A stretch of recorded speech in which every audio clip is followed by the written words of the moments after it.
Hello everybody, this is Yasmin from Yarkspiri fantasyart.com and welcome to another illustration video tutorial. So for this week's tutorial, I am drawing Bakasura, the Great Devourer. He's a character from a mythology, and he was known as a demon that was essentially cannibalistic. So this request was that I draw this character less human-like and more like an actual creature than anything else. So I really wanted to give this character a very warped feeling to him. So I really wanted him to obviously look like a demon. I also wanted to emphasize the fact that this character was enjoying or eating a lot of humans, because in the story, this character does actually consume humans. So for this reason, I have the skulls essentially dangling from the string that's on his hand, and I'm hinting at some shapes also on his belt. So for obvious reasons, I can't go too gruesome. I did add a couple of hints of red around the mouth and the chest area, but that's as far as I took it.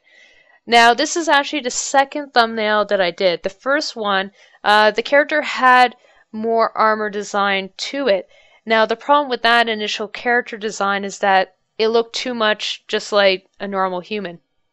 So I really wanted to twist the shapes a little bit more, so emphasizing a twisted shape for the torso and changing some of the proportions in the character to make them look unnatural did really help give this impression. So I want this, as you can see, I'm just roughing out the initial stages in black and white, mainly because at this stage I'm trying to get the overall idea of the structure and figure out some of the aspects of this creature.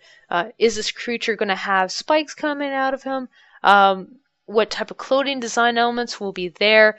So at this stage it's just a trial period to try and figure out exactly what I'm going to include in this actual creature design. By doing this also, it saves me a lot of time, as I may have mentioned in past video tutorials. This entire painting actually took about 8 hours to do, mainly because I was mostly focused on really showcasing proper anatomy for this creature. So it took a bit longer than some of my previous paintings, just because I was really trying to showcase the proper anatomy, so it was taking a bit longer to do so. So as you can see, I'm just hinting at some of the background elements. Because they will be further in the distance, I don't actually have to fully draw them out, but I at least have to hint at the shapes. Now, this creature was supposed to live in the forest, because essentially that's where this creature's dwelling was. And so for this reason, obviously I put this creature in a forest-like setting. So I'm just working out the structure of that foot. Not quite happy with the angle yet, so I'm just fleshing it out. I'm just fleshing it out a little bit more until I get something that I'm actually happy with. Like I said, at this stage everything is very rough. It is important that I take the time to figure out the more difficult portions before I move on to anything else.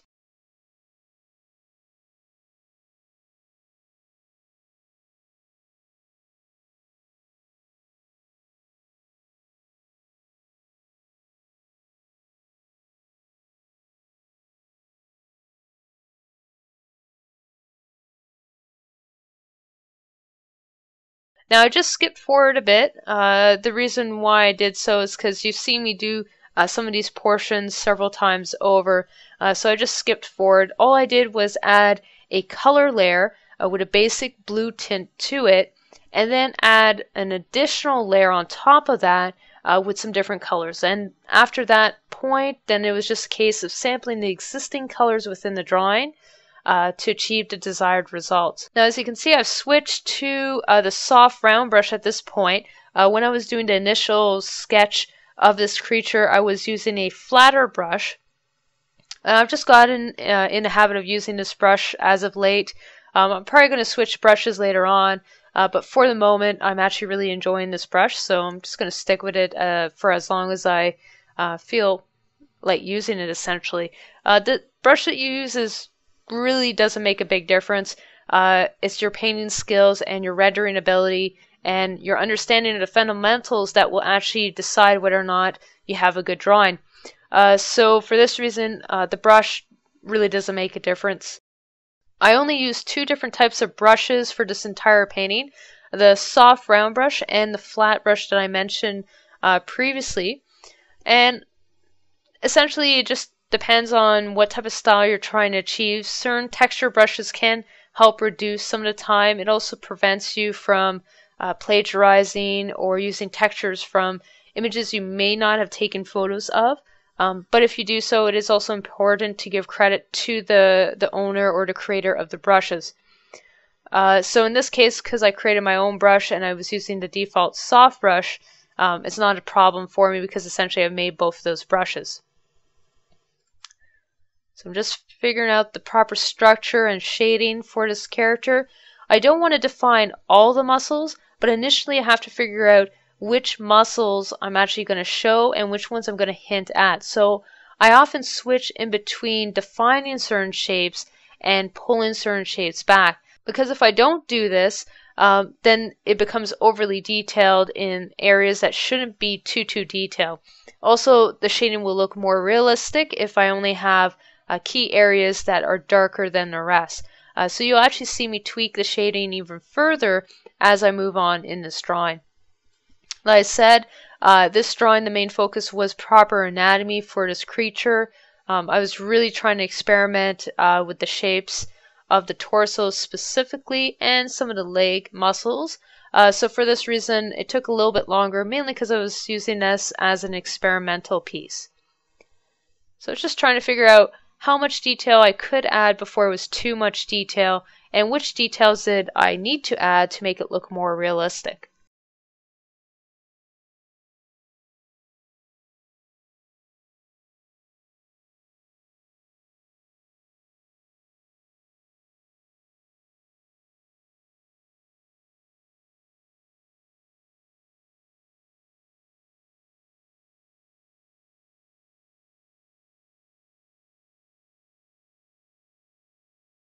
Now I'm just starting to work on the face. At this point, I have not drawn the actual eyes for this creature. I will be adding some glow effects to the eyes later on to help emphasize the fact that this creature is not human and is something other than what we would normally encounter. So because I do want to include some larger teeth in this character's mouth, I have also opened up the creature's mouth to help show some more of those jagged teeth. You will see me paint those in momentarily. So I've just started working on the jaw and the teeth, and I'm just playing around with the shapes to figure out something that works well for this creature. And I'm trying to define the proper anatomy as I go.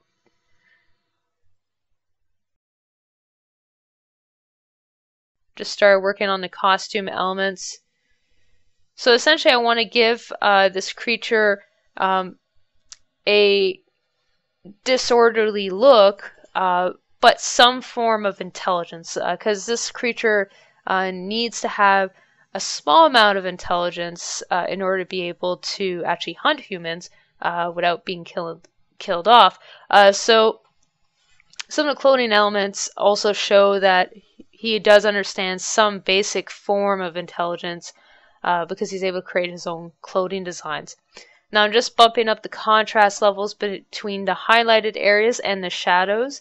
It's very important that I do this at this stage because I want to show key areas in a darker shadow, because if I don't do that, then you get an even lighting all around and it doesn't look as appealing as an overall painting. Now right now I haven't faded out any areas, so you will see me actually add some fog layers to help pull back some of those elements and bring some other elements forward. This is important to help show depth, and I will be doing that very shortly. So I'm just working on the hand right now. I really want to showcase those claws and that really weird awkwardness that this creature does have. So I'm trying to showcase that in his hands. So now I just started working on his secondary hand.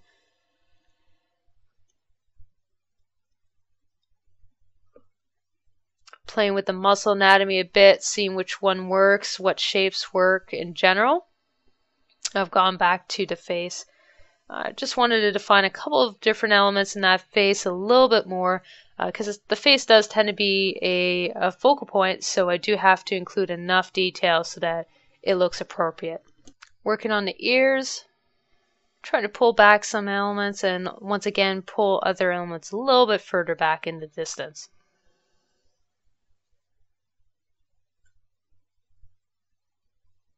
Defining some of the bone structure that's actually protruding from his shoulders.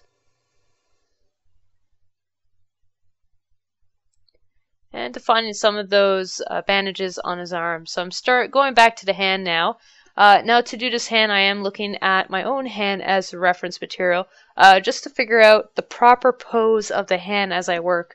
This really does help, especially for hands and feet. If you're not sure what you're drawing, it's just easier to pose it out, so I do so normally. At this point, I did notice that that forearm should have been a bit bigger, so I just made it a bit bigger by selecting that area.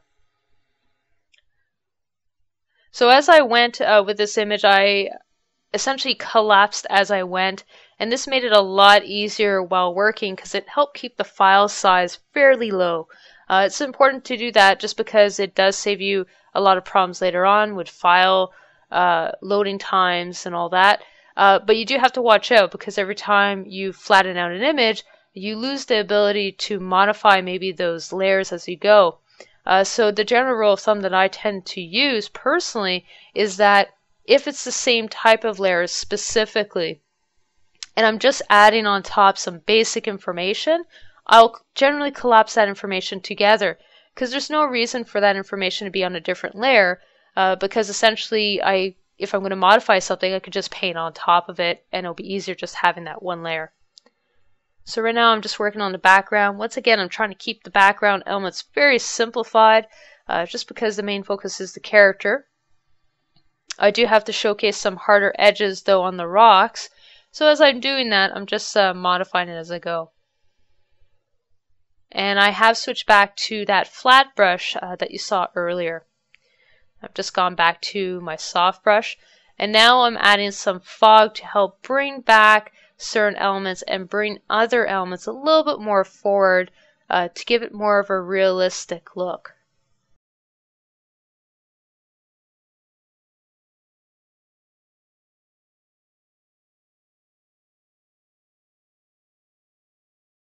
If you want to have your say on what's drawn for next week's video tutorial, or have some additional questions about my drawing process, please leave a comment below. I will take the feedback you guys give me and try to answer your questions while working on next week's painting. If you want to see some of my previous works, please feel free to check out the annotations on the side of this video or visit my channel for the full playlists. Thank you guys for watching, and I hope to see you guys soon. Thank you and take care.